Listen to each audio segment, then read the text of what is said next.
Bun găsit tuturor! Sunt Alina Dima, gazda dumneavoastră și astăzi vă promit o experiență unică. Vom descoperi o țară în care Occidentul și Orientul se îmbină într-o armonie perfectă. Vom descoperi o țară în care culturi și tradiții diferite conviețuiesc armonios. O țară sfântă pentru creștini, evrei și musulmani. Ei bine, ați ghicit, este vorba despre Israel. Așadar, începând de acum, vă spun, bine ați venit în Israel!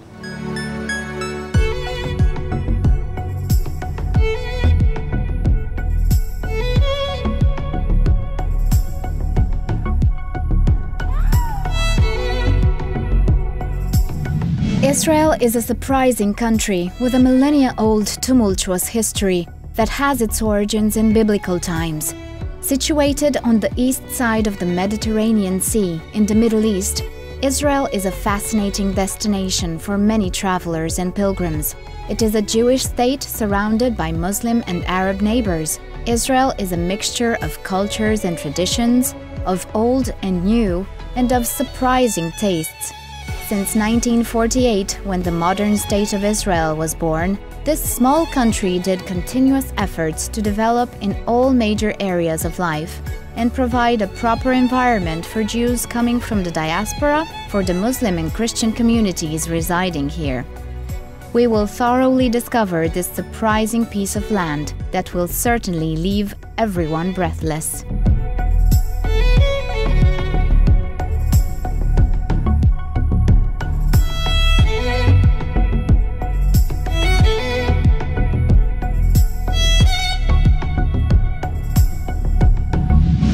Our first stop in this Israeli adventure is Tel Aviv, one authentic jewel of the Mediterranean Sea. With miles of sandy shores, Israel's second city is youthful and laid back, with a casual dress code, liberal attitude, and exciting nightlife. Creamy homemade hummus and stunning Mediterranean beaches, fascinating museums that highlight the city's rich history, and a clutch of new hotels, there are plenty of fun things to do in Tel Aviv. Locals are proud to call this Middle Eastern metropolis home.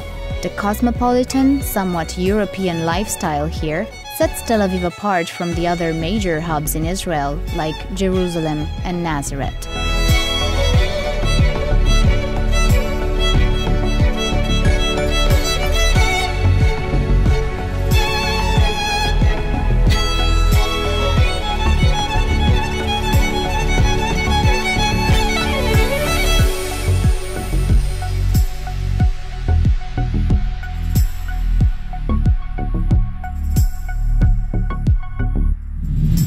Tel Aviv is a really young city, but did you know that the settlement actually has a millennia-old history going back to biblical times? History tells that Jaffa is one of the oldest port cities in Israel, its prime location on a hill above a bay, making it a center for historical events for thousands of years. Around 4,000 years ago, Jaffa was frequented by Egyptian and Phoenician sailors, and Christian legend has it that Jaffa was named after Noah's son, Japhet, who rebuilt the city after the Great Flood. The biblical story of Jonah and the whale is believed to be set in the area of Jaffa also. The city has been razed and rebuilt many times by invaders keen to capture the strategic outpost, including Napoleon. March 1799 saw the arrival of Napoleon, who captured the city and killed many of the local inhabitants. During the first part of the 20th century, Jaffa, like the whole territory of Israel, saw a period of British rule, or better known as the British Mandate. Jaffa was and still is inhabited by an Arabic population. Because of the overcrowding, about 100 years ago, the Jews started migrating from Jaffa in order to build new neighborhoods that formed Tel Aviv's present shape.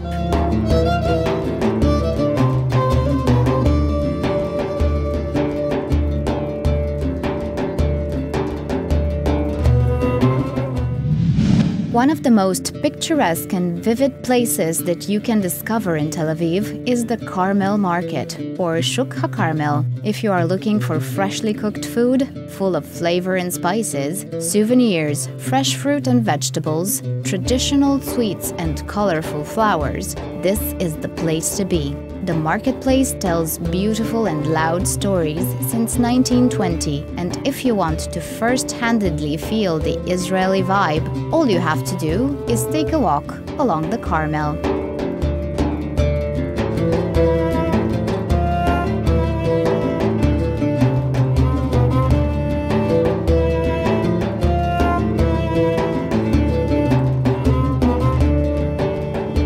Tel Aviv is a very young and vibrant city, but I would like to know, first of all, when does the history of the city start, in brief, so we can come to the present times and talk a little bit more about the city. Of course.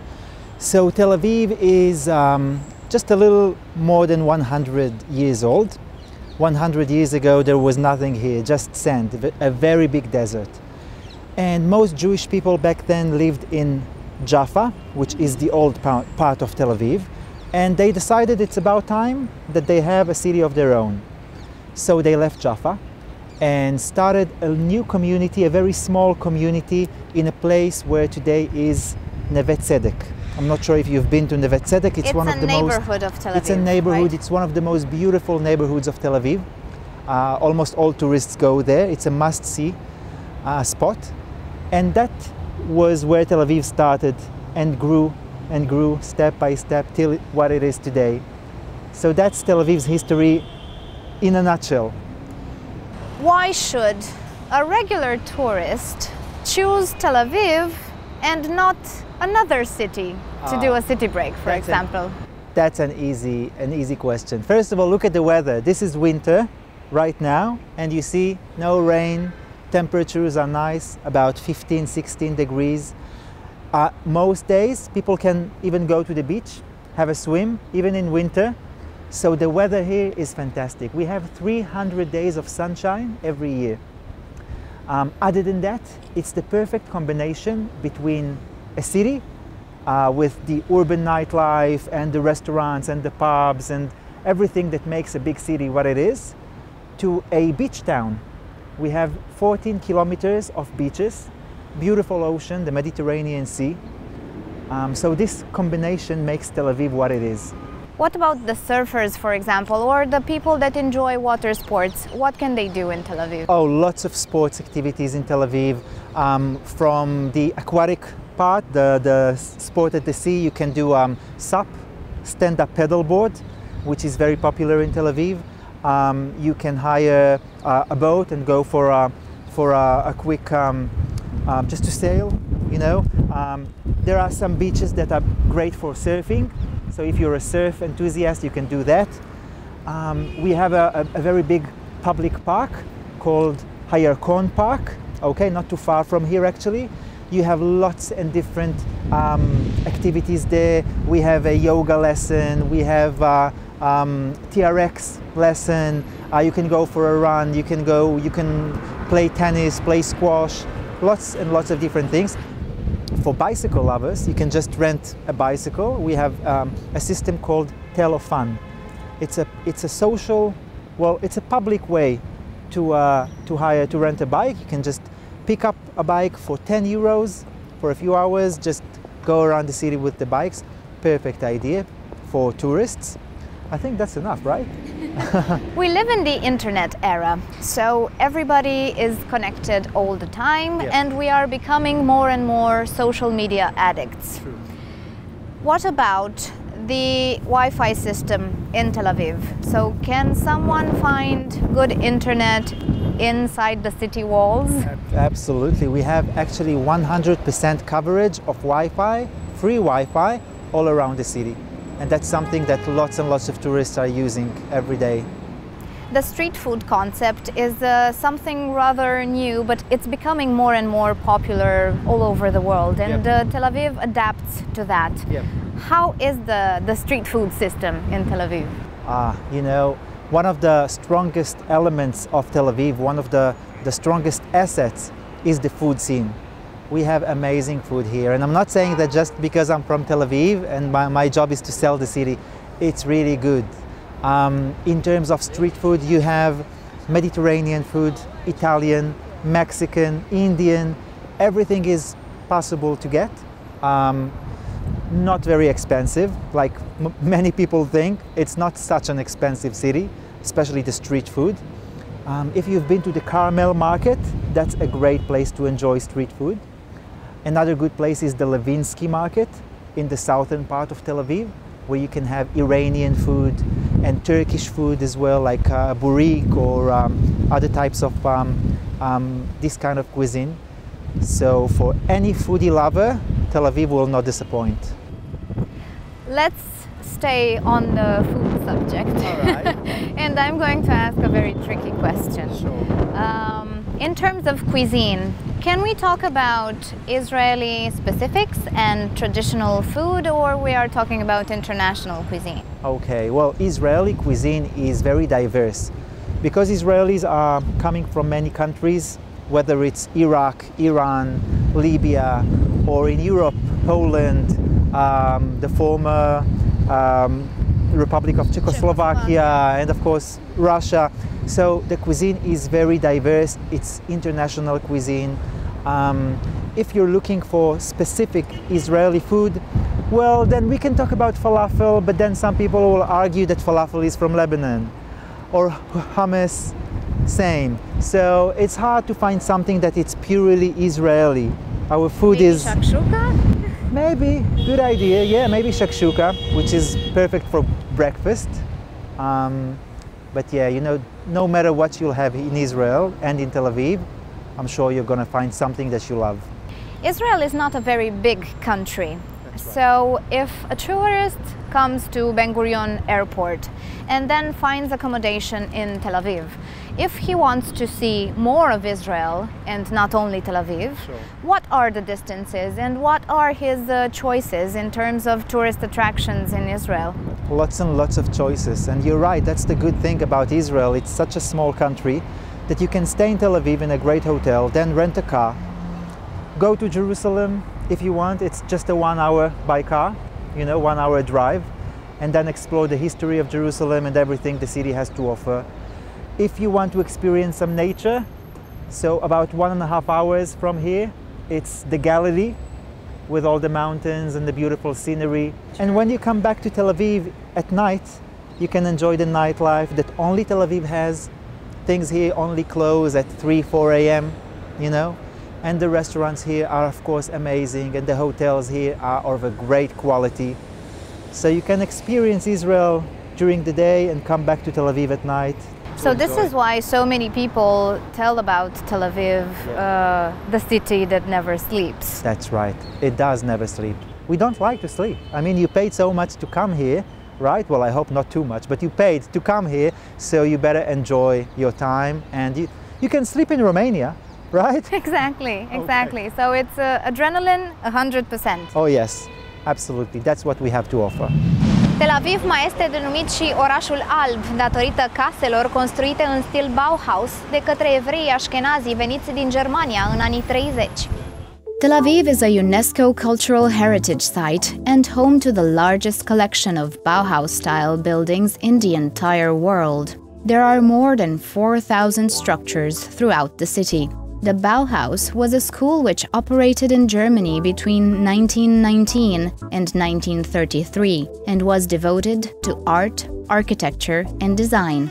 The architectural style of the modern movement is called the International Style or Bauhaus style. This style is characterized by asymmetric shapes, lovely balconies, roof terraces, plays of shadow and light, and just plain comfort.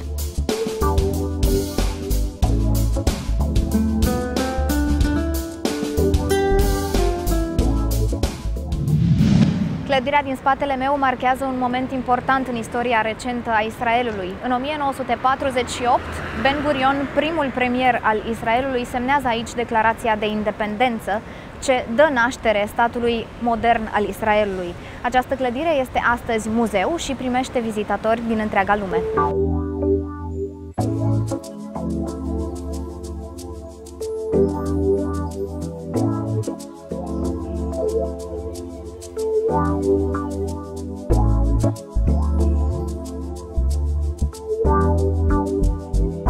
In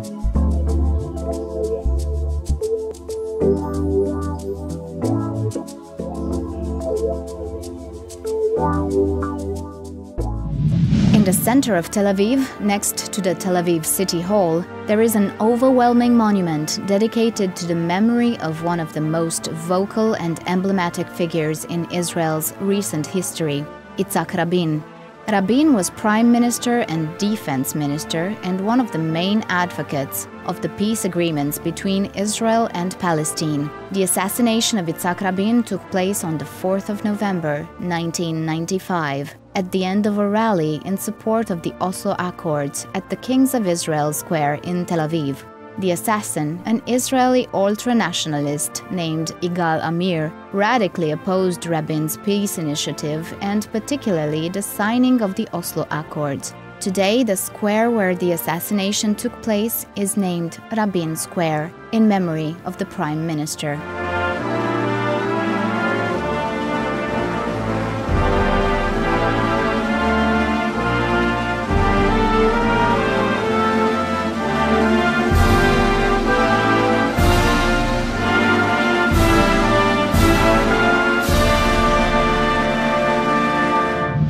Everybody knows that diamonds are a girl's best friends. Well, ladies, we have news for you. Once you get your tan ready and you want to explore more of Tel Aviv, know that in the very heart of the city, you can find a splendid museum dedicated to these special and breathtaking gems. The Diamond Exchange in Ramat Gan, one of Tel Aviv's neighborhoods, is one of the most important diamond trading centers in the whole world, and the place to be if you want to find out more about the history, the manufacturing, and the beauty of diamonds. And of course, if you see a diamond jewel that you fall in love with, you can buy it. The satisfaction is guaranteed.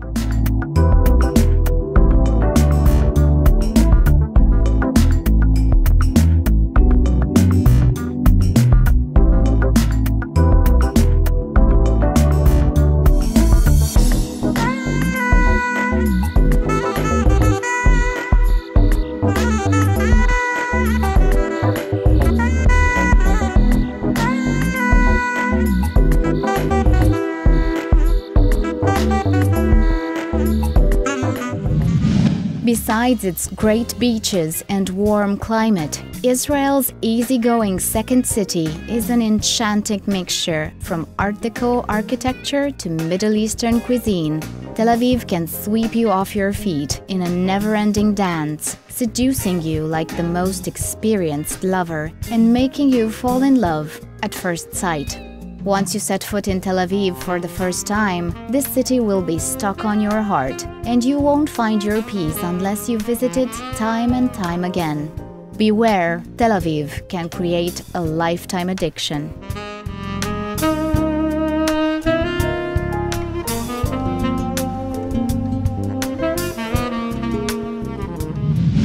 We leave behind the effervescent and cosmopolitan Tel Aviv to take a walk through history, back to biblical times, and follow the footsteps of King David and Jesus Christ in the historical core of the City of Gold, the mighty and beautiful Jerusalem. For so many people, Jerusalem is the closest place on earth to heaven. Ne aflăm în fața zidurilor cetății vechi a Ierusalimului, una dintre cele mai importante și mai semnificative cetăți din întreaga lume și este orașul sfânt pentru cele trei mari religii monoteiste, pentru religia iudaică, pentru islam, bineînțeles, și pentru creștinism. Ca atare, astăzi vom descoperi câteva detalii legate de istoria orașului Ierusalim și despre felul în care s-a dezvoltat această cetate și, desigur, despre importanța ei la nivel mondial. Așa că împreună cu gazda noastră o să povestim despre tot ce înseamnă Ierusalimul ca și simbol pentru umanitate. Bun găsit! Bine ați venit! Este minunat că ne aflăm într-un așa loc deosebit pentru milioane și miliarde de oameni, așa că aș vrea să începem prin a le povesti și telespectatorilor noștri de unde începe istoria cetății Ierusalimului. A fost construită de împăratul David a Giudeii în anul 1000 înaintea erei noastre, când orașul a fost cucerit din mâinile tribului Canaanin, care locuiau pe teritoriile astea. David după ieșirea din Egipt. După ieșirea din Egipt, mulți ani după ieșirea din Egipt, și David a ales special acest loc, fiind neutru față de celelalte triburi israelite care au cucerit și s-au așezat în țara care pe atunci se numea țara Israel, care era de fapt țara făgăduită de Dumnezeu pentru copiii lui Israel. Și făgăduința practic fusese făcută de către Dumnezeu lui Avraam și tuturor urmașilor patriarhul lui. Avraam și tuturor urmașilor săi. Și cele 12 triburi care încet s-au dezvoltat într-un popor destul de mare, de fapt după făgăduința, au mers mai departe, au trecut râul Iordan, au cucerit țara și s-au așezat fiecare trib în alt loc în Țara Sfântă. Și între timp a început, triburile s-au adunat, s-au legat și au devenit un regat. Primul rege a fost Saul, al doilea a fost David. Și David, de fapt, el este regele care, de fapt, a înființat regatul Giudeea, adică statul Giudeea. Și ca stat a avut nevoie de capitală. Și a ales capitala un loc neutru și un loc strategic, ca să fie înalt și să poată să fie lângă drumurile principale de pe timpurile alea, drumul mării. Și atunci au reușit să cucerească și a început să construiască cetatea. Cetatea toată, de fapt, are 1 kilometru pătrat. Toată suprafața cetății, cetatea veche, care imediat vom intra în ea, este de fapt ca mărime, are 1 kilometru pătrat suprafața. Și zidurile care o înconjoară, vreo 4 km, 4,18 km în lungime, adică înconjurarea cetății. Primele ziduri au fost construite de David și treptat fiecare domnitor și fiecare cuceritor au mai mărit exact după cum s-a destins orașul, cum s-a întins orașul, majoritatea înspre vest. Aminteam mai devreme despre patriarhul Ierusalimului, iată, fondatorul orașului, și anume regele David. Toată lumea știe despre simbolul, steaua lui David, care apare și pe drapelul Israelului, dar sunt convinsă că foarte puțini știu care este de fapt simbolistica acestei stele a lui David, sau Magen David în ebraică. Să vorbim puțin și despre asta. Magen David, adică steaua lui David, de fapt, este un simbol foarte vechi indian, care semnează ceva întreg, un fel de pace, un fel de întregime pe pământ. Și pe timpul lui David a adoptat acest simbol pe scuturile armatei care a înființat-o pentru a cuceri și a lărgi țara, și de atunci a rămas acest simbol ca simbolul lui David, ca simbol judaismului. Putem să spunem că e un fel de comuniune între om și Creator, între om și Dumnezeu, o contemplare permanentă a puterii lui Dumnezeu pe pământ și tot ceea ce este sus este și jos. Exact. Asta este simbolul lui steaua lui David. Exact.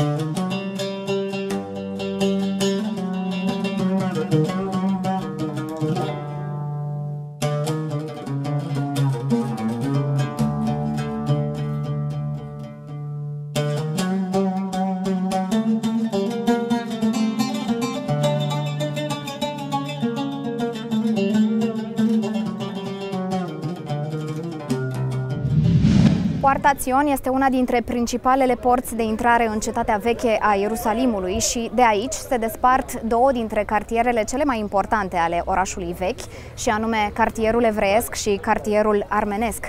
Tot de aici, de la Poarta Țion, în 1948, după războiul de independență, armata israeliană a pătruns în Ierusalim și astfel s-a născut statul modern al Israelului. The old city of Jerusalem has 8 entrance gates, which serve even today, as they did thousands of years ago, as access ways into the old part of Jerusalem, to the holy sites and the crowded markets. The number mentioned in the biblical texts is of 12 gates, which represents a promise for the eternal Jerusalem, for the Jerusalem of the future, that will remind of the 12 tribes of Israel. The gates that we can admire today in Jerusalem were built during the reign of Sultan Suleiman the Magnificent, which rebuilt the fortification walls of the city. The ancient city of Jerusalem is divided in 4 neighborhoods: the Armenian quarter, the Christian quarter, the Jewish, and the Muslim quarter.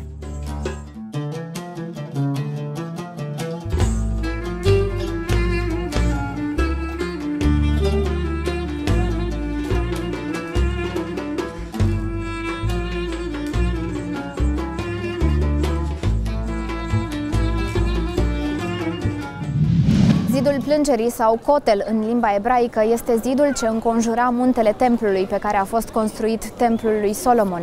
I se spune Zidul Plângerii, însă îl putem numi și Zidul Speranței, pentru că fiecare rugăciune care este înălțată spre cer din acest loc devine realitate. For Jews, the esplanade above the Western Wall is the Temple Mount, the site of their ancient temple complex, and only the foundation of which survived. It is here that they believe Abraham, as a test of his faith, was asked to sacrifice his son Isaac. 1,000 years before Christ, King David united the 12 tribes of Israel and conquered Jerusalem. His son Solomon built a great temple that was later destroyed, and the second temple was built. When the Roman Empire conquered Jerusalem and destroyed the Second Temple in 70 AD, only one outer wall remained standing, the Western Wall. For the Jews, this remnant of what was the most sacred building in the Jewish world quickly became the holiest spot in Jewish life. It is believed that the divine presence will never leave the Western Wall, and therefore the wall will never be destroyed. It is also the most important pilgrimage site for all the Jews around the world.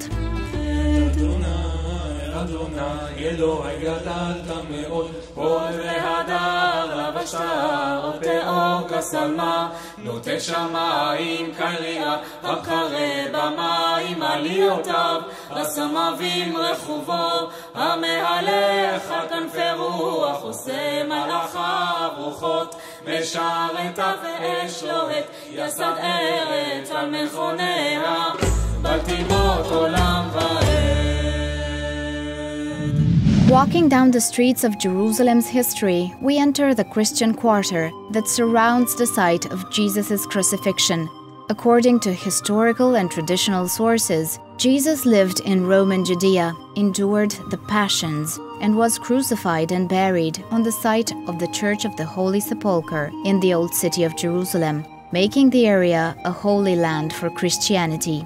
We follow Jesus' footsteps throughout Jerusalem, from the Last Supper to Via Dolorosa, Golgotha, and finally to the Holy Sepulchre and Resurrection.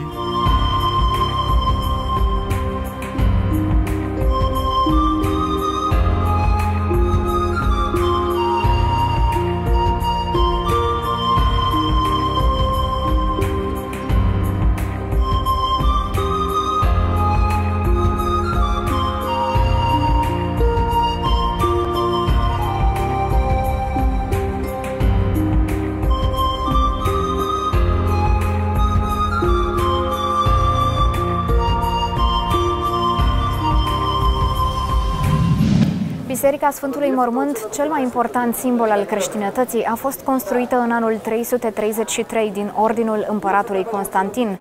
The Church of the Holy Sepulchre contains, according to traditions dating back to at least the 4th century, two of the holiest sites in Christianity. the site where Jesus of Nazareth was crucified, and Jesus' empty tomb, where it is said to have been buried and resurrected.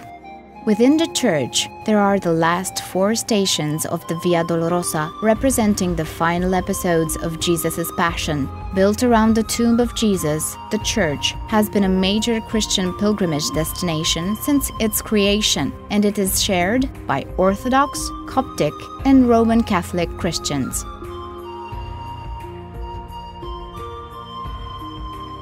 Acesta este locul în care în anul 326 împărăteasa Elena, venită de la Constantinopol, a descoperit adevăratul loc în care se afla crucea Mântuitorului Isus.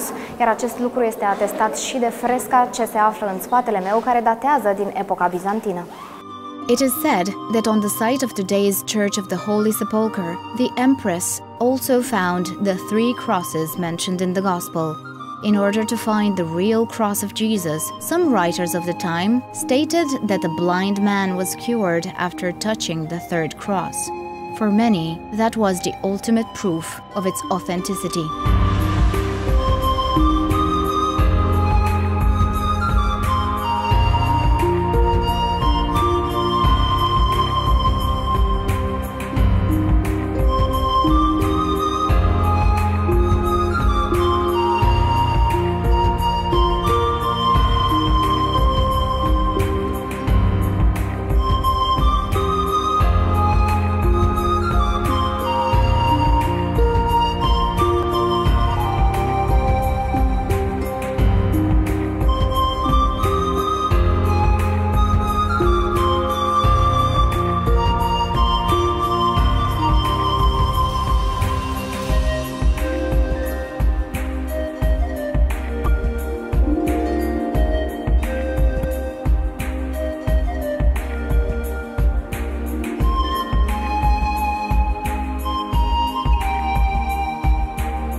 Once we leave the old city of Jerusalem that heroically faced thousands of years of tumultuous history, we set foot into the crowded, colorful New Jerusalem, emerging just outside the fortification wall of the ancient city.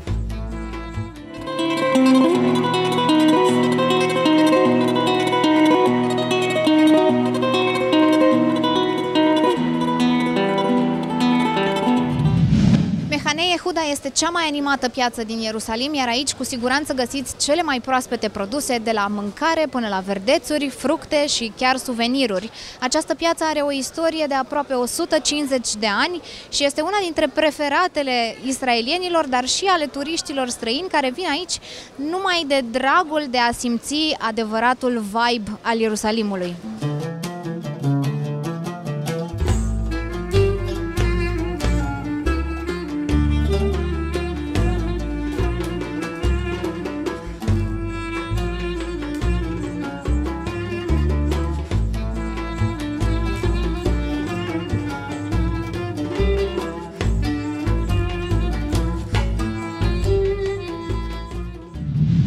The New Jerusalem offers tourists innumerous possibilities, from the restaurants and the cafes to the loud streets and markets, and the quiet museums that give the visitors new perspectives about history and storytelling. If you want to combine and fully understand the historical and biblical facts that you discovered by taking a walk through ancient Jerusalem, one of the best places is the Bible Land Museum, a unique combination of artifacts from the Old and New Testament periods that tell stories about the Jews, the Muslims, and the Christians.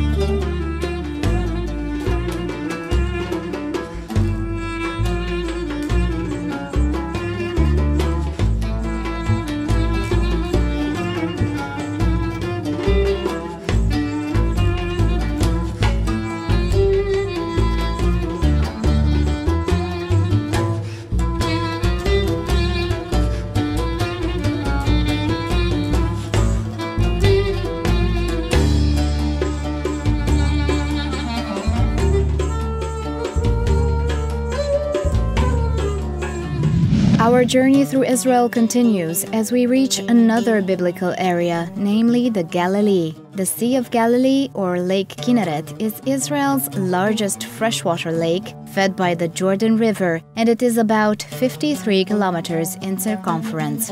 Tourism around the Sea of Galilee is an important economic branch. Historical and religious sites in the region draw both local and foreign tourists. The Sea of Galilee is an attraction for Christian pilgrims who visit Israel to follow Jesus' footsteps and see the places where he performed most of his miracles according to the New Testament, such as his walking on water, calming the storm, and feeding the crowds. The Mount of Beatitudes, where Jesus held one of his most beautiful discourses, the Sermon on the Mount, is truly one of the most enchantingly and peacefully beautiful places in the Holy Land. It is here that he said, "Blessed are the merciful, as they shall obtain mercy. Blessed are the pure of heart, as they shall see God. Blessed are the peacemakers, for they shall be called children of God." The Galilee is a symbol. It is a place to be if you want to walk along its shores with the gospel in your hand and discover miraculous places like Capernaum, Cana, or Tabcha, and feel the loving words of Jesus blowing in the wind.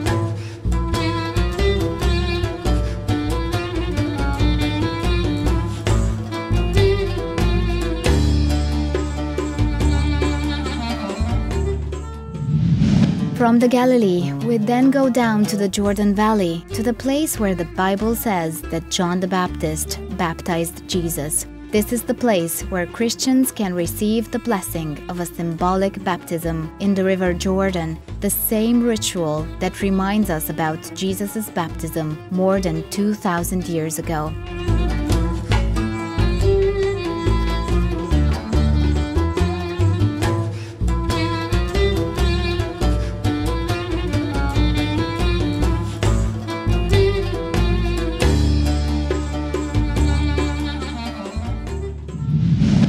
If you think that our journey through Israel has ended, well, think again. The road takes us down to the lowest point on earth, a place of mysteries, breathtaking landscapes, and beauty treatments, the Dead Sea.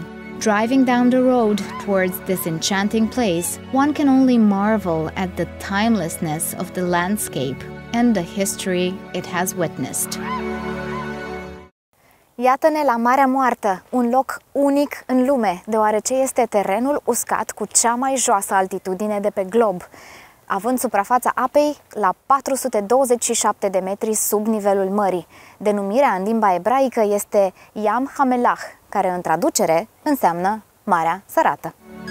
This inland sea, or better said, this big salty lake, is appropriately named because its high mineral content and the very high concentration of salt allows nothing to live in its waters. The unique concentration of the Dead Sea waters has long been known to have medicinal value. Aristotle, the Queen of Sheba, King Solomon, and Cleopatra were all familiar with the miraculous properties of the Dead Sea waters. Modern doctors as well often prescribe patients with skin ailments to soak in the healing waters of the Dead Sea. There are plenty of beautiful hotels on the shoreline of the sea, offering relaxing spa treatments to all those willing to be pampered. On your Israeli holiday, it is truly a great idea to spend a weekend at the Dead Sea in complete state of relaxation.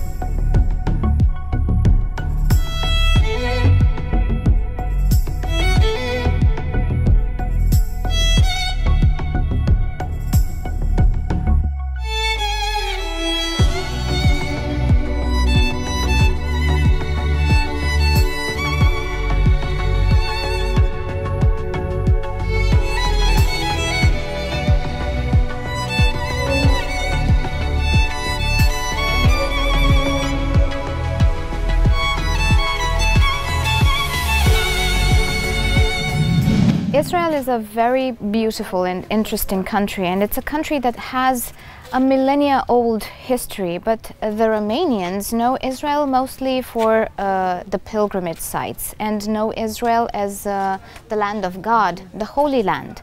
But this country has a lot more to offer, both to the tourists and to the ones that are passionate about history.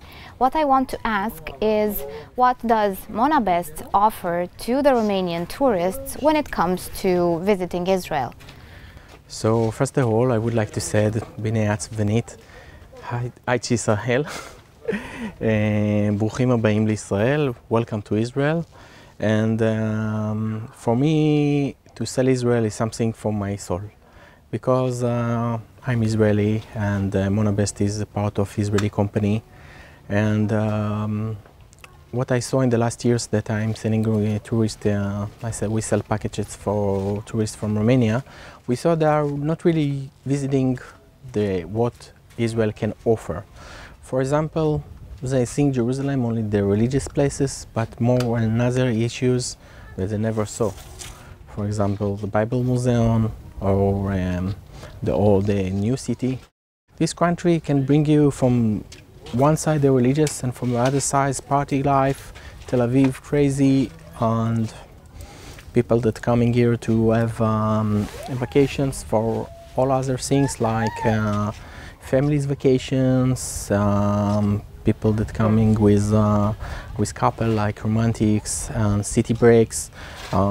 What we try to do this year is to do city breaks in Jerusalem, city breaks in Tel Aviv, city break in Netanya, and also city breaks here in the sea. That people can come and stay in Israel for 3 nights, enjoy from the view and the weekend. So it's just 2 hours and 10 minutes. If you are traveling from Bucharest to Paris, it's 3 hours minimum. Here Tel Aviv is 2 hours and 10 minutes and you are in the center of heaven. People can really enjoy from the food here in Israel. The mixing of the kitchen from all over the world is something that is really, really unique, and the fusion kitchen here is really, really good. And I'm really recommended people to come and to visit and to enjoy, to be our guest with Monabest here in Israel. When it comes to the geopolitical context worldwide today, many people have a lot of concerns when it comes to their safety whenever they travel and whenever they choose to go to a certain destination with their families. And we know from the news that in Israel from time to time there are conflicts. But as far as the security measures are concerned and as far as the safety of the people traveling to Israel, Israel, we can say that is one of the safest countries in the world. Is it true from a real perspective, from a real Israeli? This I can tell you for sure. This is one of the best and the most security country in the world. The security here is mentioned that daily. You go to the mall, somebody asks you to open your bag and to check that everything is yours and you don't have some surprises inside. Our airport system is one of we sell it the system of the security to all over the world, so it's meaning that we are one of the safe country in the world. It's not meaning that it's safe that you don't feel free. This is absolutely different, because sometimes when people feel too much security, they feel that somebody keep them to be all the time, somebody watching them. No, at all. Nobody watching you, nobody care what you're doing. But when you go to some place, they will check that everything what you have is belong to you and is yours, and you don't have any surprise. And this is what is meaning. The meaning is that if you go to coffee shop, you know that you will be safe and you go out from there and safe. Also, when we have groups, we take care of them. Personally, we had a security guide on them to be the 100% that people will be on safe side. So the best of Israel is actually the whole of Israel. This is true. This is true. Israel is truly a land of wonders, of contemplation and discovery. Israel gracefully embraces the old and the new, the past, the present, and the future.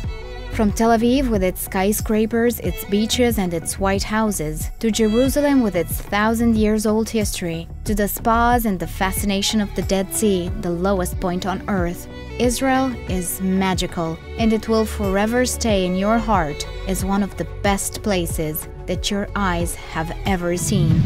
Ei bine, doamnelor și domnilor, călătoria noastră în Israel se încheie aici, însă experiența dumneavoastră de-abia acum începe. Ca atare, vă îndemn să creați amintiri memorabile în fiecare călătorie pe care o faceți și cu siguranță Israelul este o destinație pe care trebuie neapărat să o vizitați. Ca atare, îndemnul meu pentru dumneavoastră este: descoperiți Israelul.